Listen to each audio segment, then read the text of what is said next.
A fisiologia gastrointestinal envolve a digestão mecânica e química dos alimentos. A digestão química dos alimentos implica na participação de enzimas. E é necessário uma fala inicial acerca das enzimas para que padronizemos, por exemplo, a nomenclatura que utilizaremos em nossas videoaulas de fisiologia gastrointestinal. Enzimas são substâncias que catalisam reações químicas e com isso tornam a vida no planeta Terra possível. Elas participam da quebra de nutrientes para fornecer energia e para fornecer blocos químicos para a construção de proteínas, de DNA, de membranas, de células e tecidos, e para o aproveitamento da energia para a motilidade celular, para a função neural e contração muscular, por exemplo. A maioria das enzimas são proteínas e aumentam a velocidade das reações químicas não catalisadas. Dizemos que as enzimas agem sobre substratos e convertem esses substratos em substâncias novas, diferentes da substância inicial, agora chamada de produto. Como todos os catalisadores, as enzimas não são consumidas nem alteradas permanentemente como consequência da sua participação em uma reação química. E além da sua eficiência, as enzimas são muito seletivas, não somente para o tipo de reação química que catalisam, mas também para um único substrato ou grupo de substratos intimamente relacionados. Então, uma amilase, por exemplo, vai atuar sobre amido e não sobre proteína.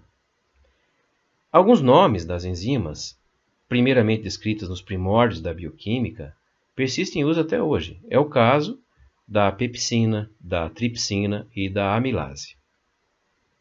No entanto, na maioria dos casos, os primeiros bioquímicos designavam as enzimas recém-descobertas acrescentando o sufixo ase a uma descrição do tipo de reação catalisada. Por exemplo, as enzimas que removem átomos de hidrogênio são geralmente chamadas de desidrogenases. As enzimas que hidrolisam proteínas são chamadas de proteases. E as enzimas que catalisam rearranjos em configurações de isomerases. O processo de dar nome às enzimas era finalizado precedendo essas descrições gerais com termos indicando o substrato sobre o qual a enzima age. Por exemplo, xantina oxidase. Ou ainda, descrevendo a fonte da enzima, ribonuclease pancreática. Ou ainda, seu modo de regulação, lipase sensível ao hormônio. Ou uma característica específica do seu mecanismo de ação. Por exemplo, cisteína protease. Quando necessário, são acrescentados designadores alfanuméricos para identificar as múltiplas formas de uma enzima. Por exemplo, RNA polimerase 3, proteína sinase C-beta. Embora simples e direta, à medida que outras enzimas foram descobertas, essas convenções de nomenclatura resultaram cada vez mais no aparecimento de vários nomes para a mesma enzima e na duplicação do nome de enzimas que exibem capacidades catalíticas semelhantes. Para tentar dirimir essas ambiguidades, a International Union of Biochemistry, da sigla IUB, desenvolveu um sistema excelente, inequívoco de nomenclatura das enzimas, na qual cada enzima possui um nome próprio e um número de código que identificam o tipo da reação catalisada e os substratos envolvidos. Assim, as enzimas foram agrupadas em 6 classes, como veremos a seguir.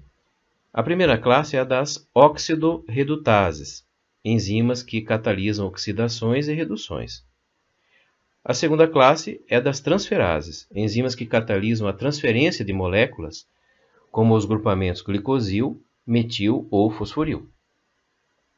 O terceiro grupo é das hidrolases, enzimas que catalisam a clivagem hidrolítica de ligações carbono-carbono, carbono-oxigênio, carbono-nitrogênio e outras ligações covalentes. O quarto grupo é das liases, que, à semelhança das hidrolases, catalisam a clivagem de ligações carbono-carbono, carbono-oxigênio, carbono-nitrogênio e outras ligações covalentes por meio de eliminação de átomo, só que, desta vez, gerando duplas ligações. Aí temos o quinto grupo das isomerases, enzimas que catalisam alterações geométricas ou estruturais dentro de uma molécula. E o último grupo é das ligases, enzimas que catalisam a união ou ligação de duas moléculas nas reações acopladas à hidrólise do ATP.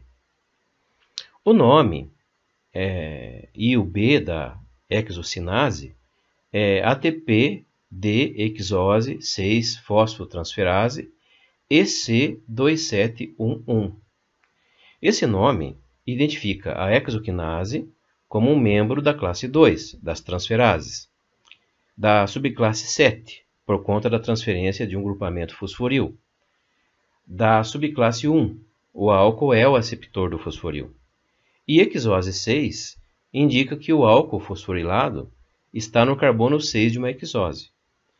Apesar da absoluta clareza que o nome sugere, os nomes IUB são compridos e relativamente complicados para o uso rotineiro.